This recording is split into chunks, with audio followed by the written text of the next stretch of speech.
E hoje, 10 de fevereiro, Dia Internacional dos Pulses. Pulses, entre outras coisas, é o nosso querido feijãozinho, o feijão do dia a dia, o feijão que a gente consome diariamente aqui no Brasil, que faz parte do dia a dia do brasileiro. Mas, afinal de contas, é motivo de se comemorar? Como é que anda o setor aqui no Brasil? A gente tem visto uma dificuldade enorme do produtor de feijão de concorrer aí com outras commodities que nesse momento estão remunerando muito bem. A gente vê novos desafios para o setor que vão desde a comercialização, desde o plantio até a comercialização do produto. Enfim, para fazer um raio-x do que está acontecendo hoje no setor, a gente convidou aqui o Marcelo Líderes. Marcelo é presidente do IBRAF, nosso parceiro aqui no Notícias Agrícolas já de algum tempo já, e o Marcelo vai nos ajudar nesse raio-x, nesse panorama. Afinal de contas, 10 de fevereiro para o nosso feijão, Marcelo, é dia de comemorar? E o que está vindo por aí? Eu acho que é o que mais importa para quem está nos ouvindo agora. Boa tarde, Alexandre, boa tarde, produtores. Sim, é digno de comemoração aquilo que tem acontecido no setor de pulses do Brasil. Começando a olhar, por exemplo, se a gente compara 10 anos atrás, em 2010, nós não tínhamos a perspectiva de ver o aparecimento e o crescimento, por exemplo, do grão de bico. O ano passado nós exportamos um pouquinho de grão de bico, mas apareceu na nossa pauta de exportações ervilha. Né? Quando que a gente ouviu falar do Brasil exportando ervilha? Sim, começou a aparecer um pouco também. Lentilha, nós temos pesquisas adiantadas, não tínhamos esse grau de adiantamento que a gente tem hoje em cima de pesquisas. E no feijão, veja só, o ano passado foi até uma surpresa para nós que estamos no setor. Nós batemos um novo recorde de exportação, 177 mil toneladas. Dessas 177 mil toneladas, qual foi a mais exportada? O Mung, mais de 50 mil toneladas. A segunda, o feijão calpi do Mato Grosso. A terceira, o feijão rajado, o feijão vermelho, que nós sempre falamos aqui. Você, Alexandre, sempre deu espaço para a gente comentar sobre isso, né? Está aí, ó, terceiro mais exportado. E o quarto? O quarto, com 30 mil toneladas, Azuki, o feijãozinho daquele, né, dos orientais.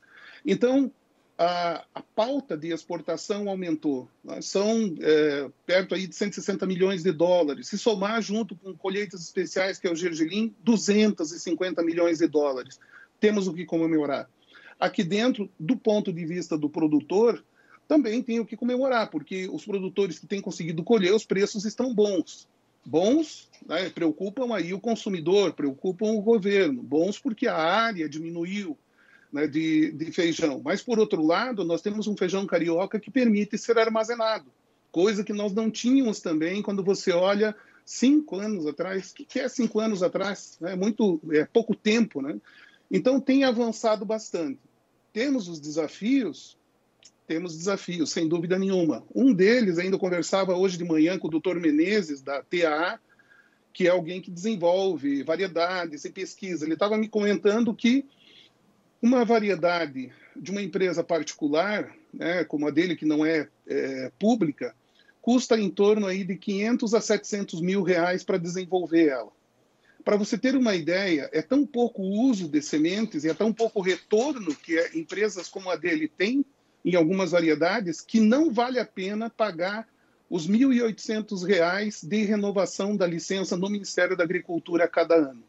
Então, nós temos aí a pirataria da semente, que vai tirando de nós a possibilidade de a gente chegar daqui 10 anos e poder comemorar, quem sabe, 800 a 1 milhão de toneladas. Ela diminui essa nossa competitividade. Então, aí nós temos um desafio.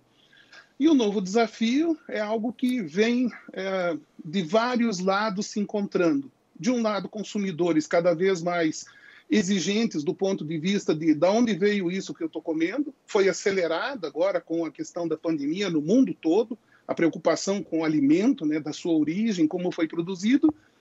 E, do outro lado, uma iniciativa dos produtores. Né? Nós temos o produtor brasileiro, a gente tem visto aí, ainda na última discussão aí com o governo da França, toda hora o produtor brasileiro é acusado de alguma coisa. E justamente por isso ele é o produtor que tem atende da melhor forma às exigências de manter a sustentabilidade, enfim, de cumprir com todos os protocolos de produção. Não tem um produtor no mundo que consiga produzir feijão dentro das exigências legais como o Brasil. E será que o nosso consumidor sabe? Então, muitos produtores de feijão carioca, de feijão rajado, feijão vermelho, feijão preto, cooperativas, estão interessados agora em que se coloque uma rastreabilidade. Por quê? Eles querem que o consumidor urbano, as pessoas que estão lá, que não têm tanto contato com a área agrícola do país, não têm essa familiaridade, possam saber o que é que o produtor está fazendo, como é que ele está produzindo feijão. E que o feijão que ele entrega para a família dele é o feijão que ele entrega para a família do consumidor no meio urbano. Então, isso é um desafio também, você fazer isso acontecer. Agora, ô Marcelo, por que agora? Por que é importante essa movimentação da rastreabilidade a partir de agora? Justamente porque vem coincidindo com uma série de circunstâncias. A primeira circunstância é essa, produtores. A segunda circunstância é quando você tem governos, não importa de que país, exigindo cada vez mais a origem dos produtos, checando limites máximos de resíduos, colocando que alguns produtos não são aceitos, como na Europa, que alguns países são extremistas, né? São produtos que às vezes são usados nos Estados Unidos, em outros países, e alguns países da Europa não aceitam. O Brasil não tem problema com isso. O Brasil tem que mostrar e tem que provar isso lá fora. Como é que prova isso? Tendo a rastreabilidade. Aí você tem somados 3 fatores. Você tem produtor querendo que entendam o que é que ele está fazendo. Você tem uma oportunidade de um marketing lá fora, que nós já estamos fazendo e está aqui a prova. E aí poder avançar com esses feijões, né, que eu comentei aí, com o feijão azuki, com o feijão mung, com o feijão rajado, feijão vermelho, né, com o feijão preto pelo mundo afora, inclusive nesses mercados extremamente exigentes. Só que um mercado extremamente exigente, ele quer comprovação. Ele não quer um filminho da tua fazenda, simplesmente, né? Ele quer que uma terceira empresa, uma certificadora, diga que você realmente está cumprindo. Né, de que a área não fica na Amazônia, né, de que você não está tirando a subsistência dos índios para poder fazer isso, para poder produzir, de que você não tem trabalho escravo na tua fazenda, de que você não devastou uma região para poder produzir, né, de que você conserva, você segue as orientações que existem do meio ambiente. Então, chegou a hora. É difícil que nós consigamos sucesso se a gente não atender essa demanda do mercado. Não é uma demanda do setor, é uma demanda do mercado e do setor. Né? É algo único, eu nunca vi nada parecido com isso. E você acha que é através da rastreabilidade que a gente vai conseguir, por exemplo, separar o joio do trigo dentro do setor? Existe toda essa polêmica recente em relação aí a resíduos de produtos químicos no feijão, que chega no consumidor, enfim. Dessa forma a gente vai conseguir mostrar quem faz a coisa certa, Marcelo? Olha, na medida em que você tem os custos de produção subindo, né, a gente sabe que os custos sobem bastante rápido. E à medida que você não tem alguém conferindo, o risco aumenta.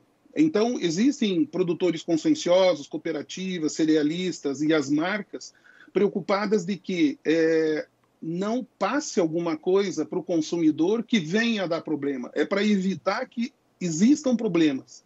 Então, para evitar que existam problemas, é necessário fazer isso acontecer.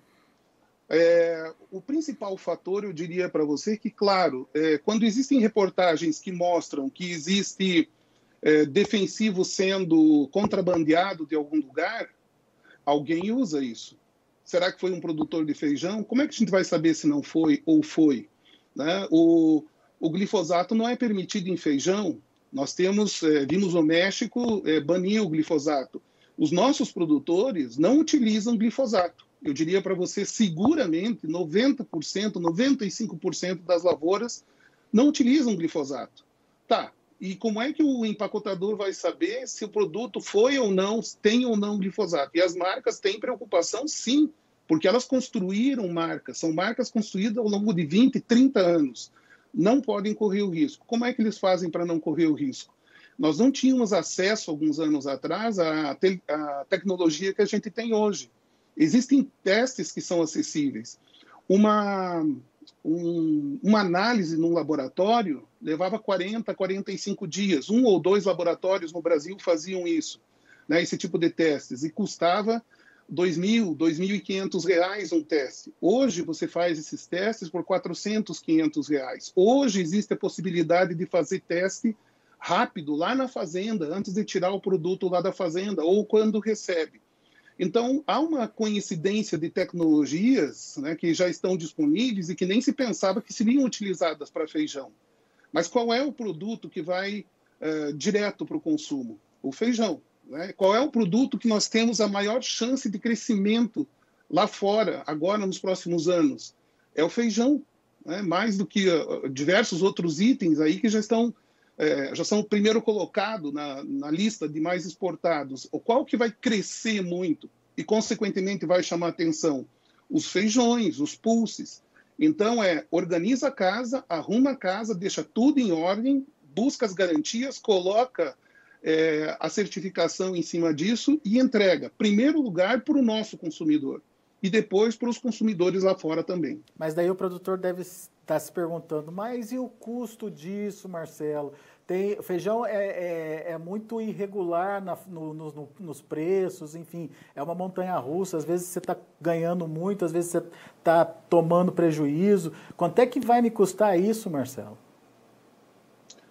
Olha, existem inúmeros produtores hoje que fazem parte de algumas iniciativas, por exemplo, de rastreabilidade de soja.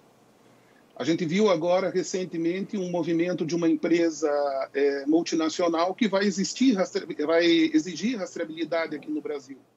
Ora, a partir do momento que o produtor tem o investimento para que aquela matrícula seja rastreada, se ele for plantar feijão, é questão de ter o acompanhamento de um caderno de campo. Ele já cumpriu, ele já teve as despesas para ser rastreado de algodão, para ser rastreado na soja, para ser rastreado, eventualmente, um produtor que também tem uma área de hortifruti, ele já está sendo rastreado. Vamos diluir esse custo. Um item é por aí. Mas, Marcelo, significa que a gente não vai conseguir um preço melhor? Não necessariamente agora, mas em pouco tempo, sim. Por quê?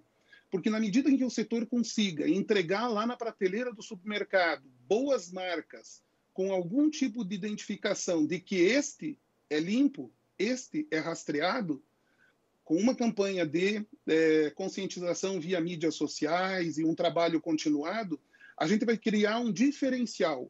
Diferenciais têm custo. Se eu quero ter certeza que o tomate que eu estou consumindo não tem defensivo, eu tenho que pagar mais caro. Ah, Marcelo, mas a maior parte da população não tem esse privilégio. Olha, no feijão, a diferença não vai ser grande. Nós não estamos falando de um produto de R$ 30 o quilo que vai custar R$ 60 o quilo.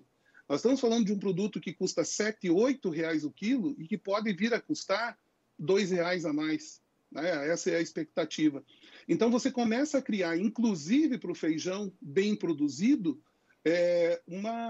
uma possibilidade de ter pago esse tipo de serviço.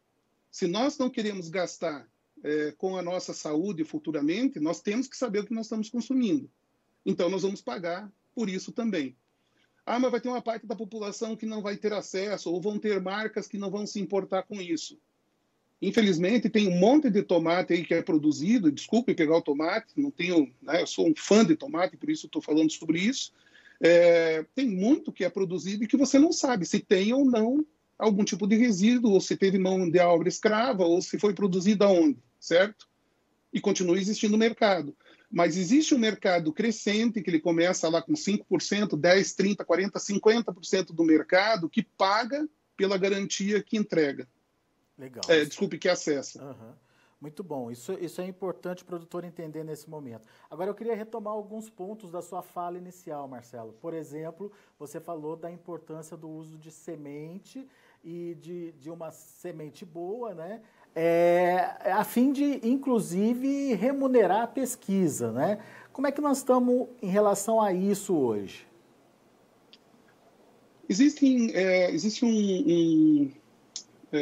um decreto, ou me fugiu o termo agora corretamente, no dia 18 de dezembro foi assinado pelo presidente Bolsonaro algumas modificações nas leis de sementes que começam a criar um ambiente cada vez mais propício a ter a iniciativa privada. Infelizmente, o grande Estado não vai poder continuar fazendo a pesquisa da maneira que fez na Embrapa até agora. Vão faltar recursos. O Instituto Agronômico de Campinas, pela maior das boas vontades que existe lá, do corpo técnico do Instituto, tem as suas restrições hoje com investimentos e poderiam estar avançando muito mais rápido, inclusive na produtividade. Olha o que era a produtividade de feijão há 15, 20 anos atrás, 30 sacos por hectare. O que é a produtividade de feijão carioca hoje? 60 sacos por hectare. Será que nós podemos chegar a 70, 80? Precisa de pesquisa. Só que enquanto o produtor continuar usando semente pirata, ele está participando dos mesmos crimes que ele acusa os políticos de praticarem. Existe uma lei e tem que ser cumprida. Ah, mas a semente que eu tenho aí, eu já comprei semente de uma sementeira, chegou aqui, era pior do que o grão que eu produzo. Exija os teus direitos. Chame, processe. E para que isso não aconteça, o setor está buscando agora ter uma certificação para semente.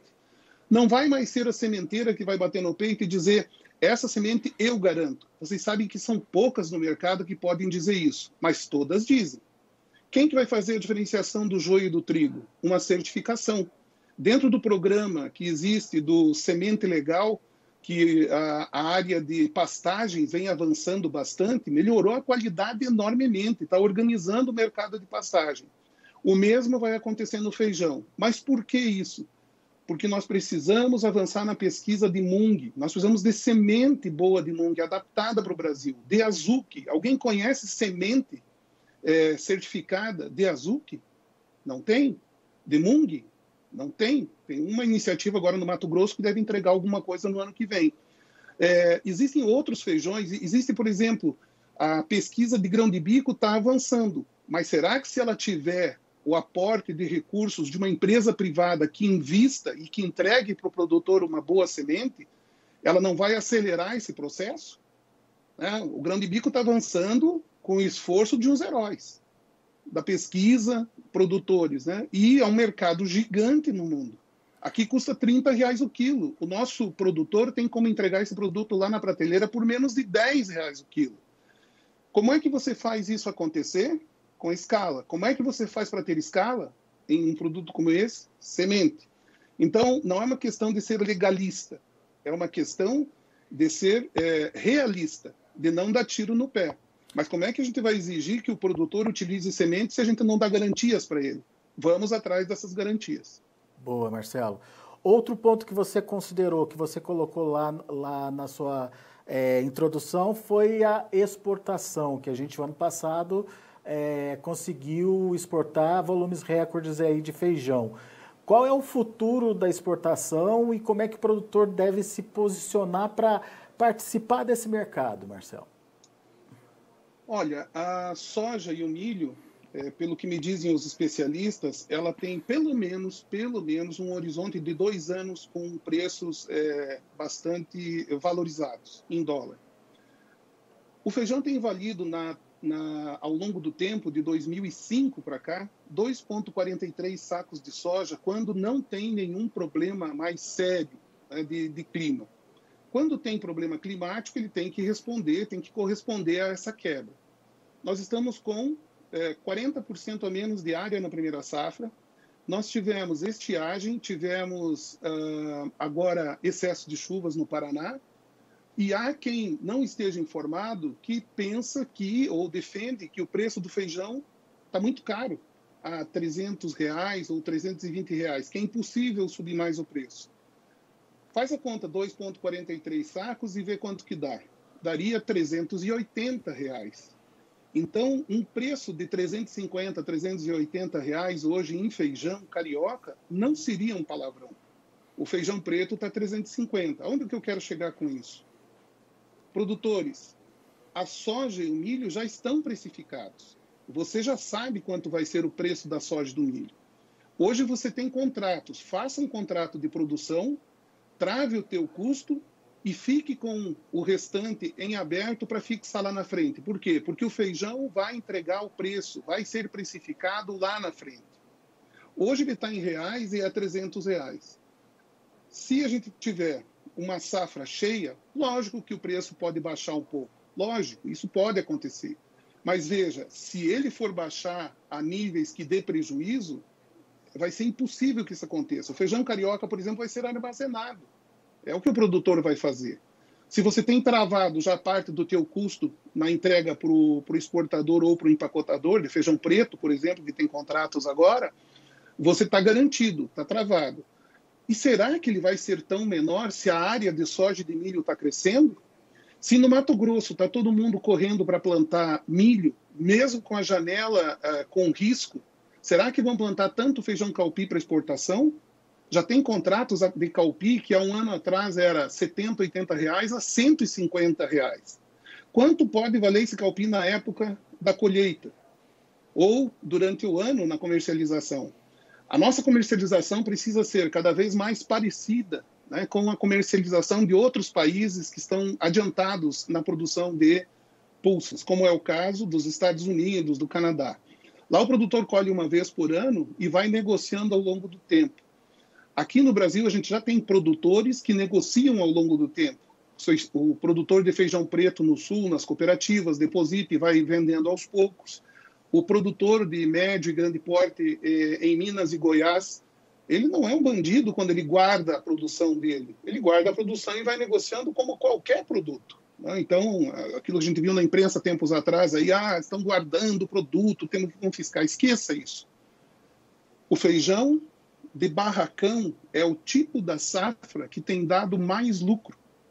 De novo, citando a mesma pessoa, doutor Menezes, ele estava me mostrando cálculos de que aqueles que estão colhendo lá por volta do mês de agosto e fizeram um planejamento para ir vendendo ao longo do tempo, ao longo dos outros meses, têm conseguido resultados enormes, muito interessantes em cima do feijão carioca.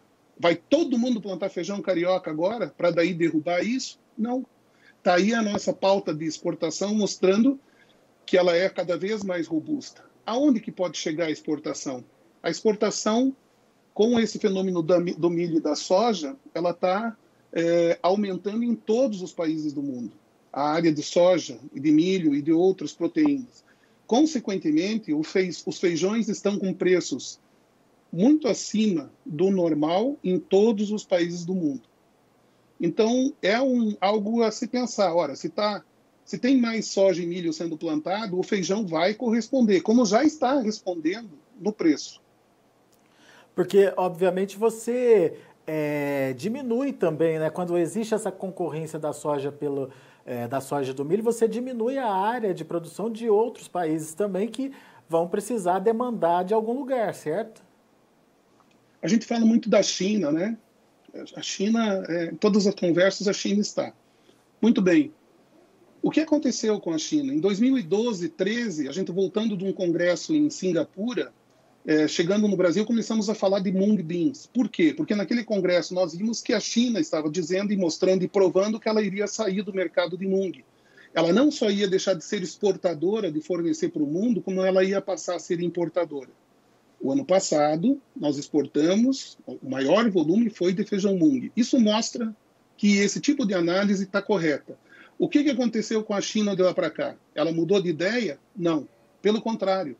Ela está deixando de produzir feijão preto. O feijão está R$350 no Brasil. Se vier dos Estados Unidos, chega a 380. Se vier do México, chega a 360. Da China não tem. A China não está participando do mercado.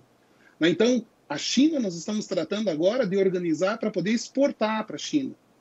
Lembre que eu comentei agora que a China, os planos da China eram não só deixar de exportar, mas passar a ser importadora. A China importa hoje da Austrália e a China pode importar do Brasil. Já existem, claro, são negociações de acordos fitossanitários que não são tão simples, eles são demorados mesmo, levam 1, 2, 3 anos. Mas a gente está trabalhando nisso, como está trabalhando no gergelim, por exemplo, também. Então, são mercados que vão acabar sendo muito interessante. Se você é produtor e nunca plantou feijão, nunca plantou gergelim, nem pipoca, nenhum desses itens, amendoim, comece a olhar. Comece a olhar. Vale a pena você conhecer como é que isso funciona. Aquele que já é produtor, escolha uma variedade, busque um contrato, peça para ser registrado o contrato e tenha essa diversificação na sua lavoura. Porque o limite que nós podemos chegar, eu não posso nem dizer para você que está 170 mil toneladas e que podemos chegar a 500 em 5 anos. É mais do que isso. Nós podemos ir muito adiante disso pela demanda que tem. Quem é que passa essa mensagem? Né? Quem é que está promovendo o Dia Mundial dos Pulses? Quem é que fez com que as coisas acontecessem aqui no Brasil? O termo ficasse conhecido, houvesse a movimentação de que a gente fosse tendo conhecimento a respeito da diversificação. Está a FAO, está a Global Pulse Confederation. O que é a Global Pulse Confederation? É um braço das indústrias que veem o que precisam de matéria-prima e que também tem o apoio da FAO. Para quê? Para que nós tenhamos produção para atender os nossos 200 e tantos milhões de habitantes e o restante do mundo. 2050 é 10 bilhões de pessoas que precisam se alimentar. A revista Lancet mostrou o ano passado que, para isso, o mundo vai precisar consumir de feijões, de pulses e de nuts, né, que são aí os tipo amendoim e essas outras oleaginosas, vai precisar consumir o dobro do que o brasileiro consome hoje de feijão. Cada brasileiro consome mais ou menos 33 gramas de feijão por dia. A expectativa dessa pesquisa, feita durante 12 anos, é que em 2050, para poder alimentar as pessoas e a humanidade continuar de pé, eles vão ter que consumir 70 e tantas gramas de pulses. Isso é a comida do futuro. Né? É limpa, fixação de nitrogênio, não afeta o meio ambiente. Então, pense numa corrente do bem. Né? Se é que ela existe, ela se chama pulses. Porque faz bem para o consumidor, faz bem para o produtor, faz bem para o meio ambiente. Que outra forma a gente tem de produzir alimento de uma forma econômica, né? E de uma forma que não agrida o meio ambiente? É dessa forma. Muito bem. Marcelo, outro ponto que a gente falou aqui também, e eu queria que você esclarecesse aí para a gente, essa questão da variação dos preços, né?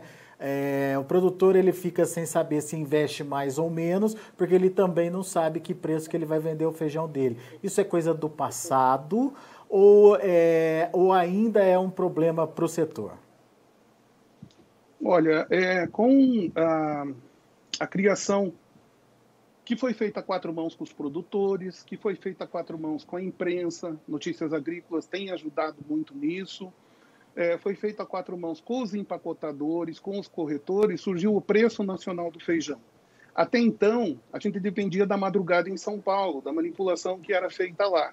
Hoje, mesmo que ela aconteça, pouco importa para o produtor e pouco importa para o mercado. Então, você não está mais à mercê dessa manipulação que acontecia.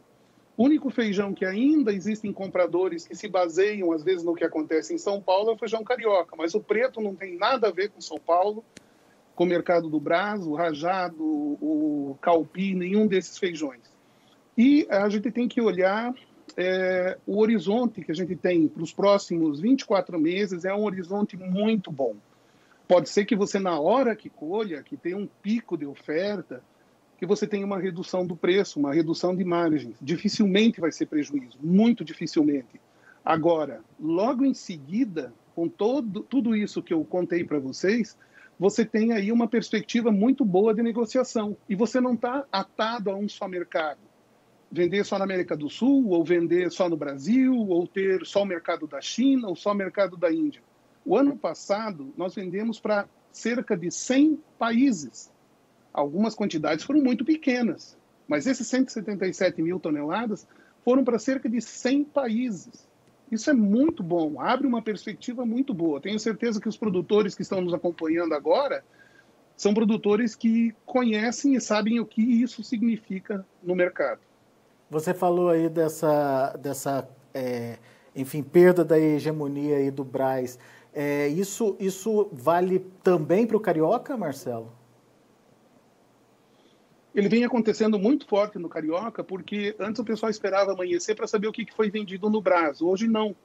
Hoje o que eles fazem? Eles esperam começar as negociações no mercado. O que foi negociado ontem? Ontem foi vendido a R$ 290 um feijão nota 8 no interior de Minas. Então hoje vamos tentar pegar 300. Pedem 300, dali a pouco alguém vende a 290, 295, ou alguém consegue o 300. Demanda e oferta muito clara no WhatsApp, certo? Então, isso inclusive abre, interessante que essa semana nós conversávamos com uma grande indústria e a semana passada a gente foi chamado por um grupo de grandes produtores para discutir o quê? Qual é a chance de nós termos negociações online de feijão?